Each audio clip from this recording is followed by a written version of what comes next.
네, 고성국 칼럼입니다.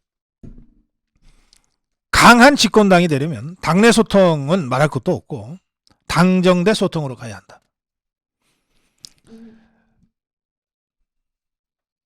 지난 며칠 동안 국민의힘이 좀 삐걱삐걱거렸습니다.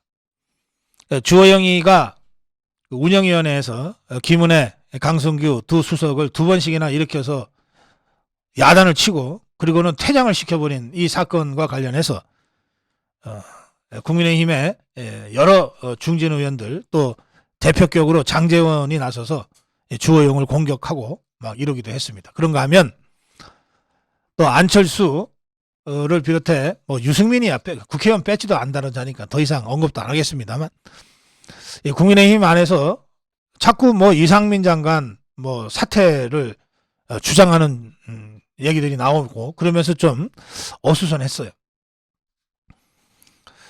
그런데 숫자나 많으면 또 말도 안 해. 169석의 거대 좌파 더불어민주당을 상대로 집권당 역할을 하려고 하는 국민의힘이 국회의원 숫자가 고작 115석밖에 더 됩니까? 그런데 자기들끼리 허구한 날 삐걱대고 싸우니까 집권당이 집권당스럽지가 않고 집권당이 집권당 역할을 제대로 못하는 것 아닙니까? 이 때문에 우리 자유파 국민들이 국민의힘 얘기만 나오면 고개를 설레설레 흔들 수밖에 없는 상황이 되어버렸습니다. 이런 혼란스러움과 난맥상을 해소하기 위한 당 중진들의 모임이 있었습니다. 주호영 원내대표와 정진석 비대위원장을 포함해서 당 중진들이 모였어요. 이 자리에서 장제원이 이 모임을 마치고 나서 이렇게 얘기했습니다. 주호영을 공개적으로 공격한 게 장제원이니까 이제 장제원이 이 혼란 상황, 이 혼선, 당내 갈등을 어쨌든 정리하고 가야 되겠다고 생각을 한 모양입니다.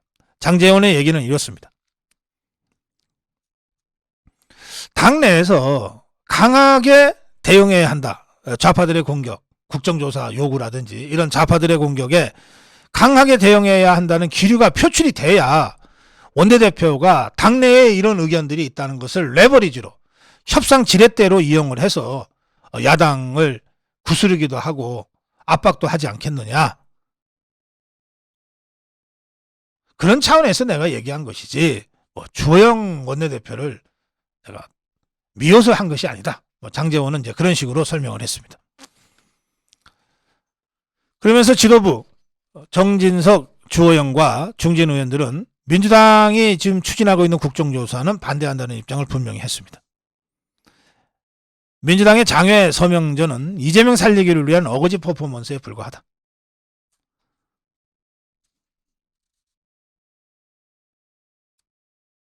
또 이상민 장관 사퇴 문제에 대해서도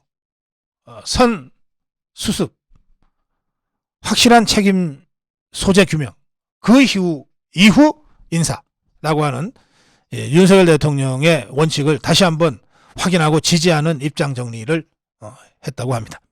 자, 좋습니다. 가뜩이나 머리 숫자도 부족하고 능력도 크게 나을 것 없어 보이는 국민의힘이 그래도 윤석열 대통령을 성공시키고 윤석열 정부를 단단하게 뒷받침하기 위해서는 똘똘 뭉쳐서 하나같이 움직여야 됩니다. 그걸 하기 위해서 정진석이와 주호영이는 개인 욕심 다 내려놓고 115명 국회의원들을 하나로 만드는 일에 매진해야 됩니다. 이건 너무나 당연한 최소한의 요구예요. 그것도 못하면 그만두라는 겁니다. 그런데 집권당 역할을 제대로 하려면 그것으로 되는 것이 아닙니다. 그것은 출발이에요. 그러면 집권당 노릇을 진짜로 제대로 하려면 뭘 해야 되느냐? 집권당 115명의 국회의원이 대통령이 무슨 생각을 하는지 정확하게 이해하고 함께 가야 되지 않겠습니까? 근데 115명의 국회의원들이 무슨 궁예에 관심술 같은 거 합니까? 관심법 같은 거 할 줄 알아요? 모르잖아요. 그러니까 자주 만나야 된다는 거예요. 대통령실과 자주 만나야 된다는 거예요. 윤석열 대통령도 또 대통령실도 어쨌든 미우나 고우나 잘났든 못났든 국민의힘이 윤석열 대통령을 지지하고 윤석열 정부의 성공을 뒷받침하는 집권당이니까 이 집권당에게 대통령의 생각이 무엇이고 대통령이 앞으로 나아가야 될 방향과 길에 대해서 세세하게 설명할 수 있는 부분을 설명을 그때그때 해줘야 되는 거예요. 아니 머리 나빠서 못 알아듣는 애들한테 자꾸 머리 나쁘다고 구박만 해서 되겠습니까? 불러서 가르쳐야지. 소통을 해야지. 그리고 여기에 어차피 행정을 집행하는 것은 행정부 아닙니까?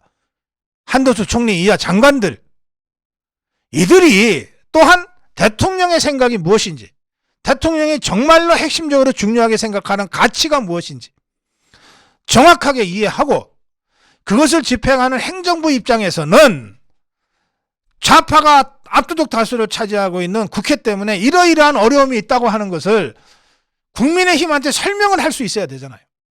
아, 우리 이렇게 하려고 그러는데 국회가 이렇게 지금 좌파들이 반대하고 있으니 국민의힘 쪽에서 이거 하나만은 좀 터달라든지 이렇게 해서 대통령실과 정부와 집권당인 국민의힘이 유기적으로 협력체제를 갖춰도 저 좌파들과 싸우는데 역부족일 수 있어요.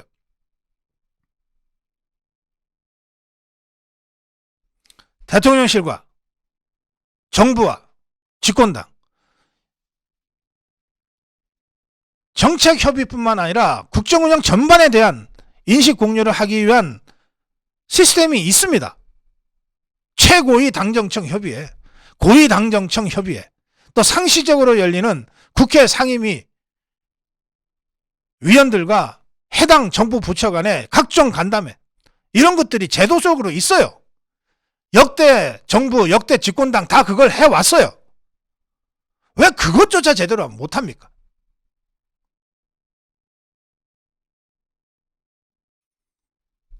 이를 통해서 하나가 돼야 돼요. 좌파와의 투쟁을 통해서 하나가 돼야 돼요. 그러려면 대통령실과 정부와 집권당이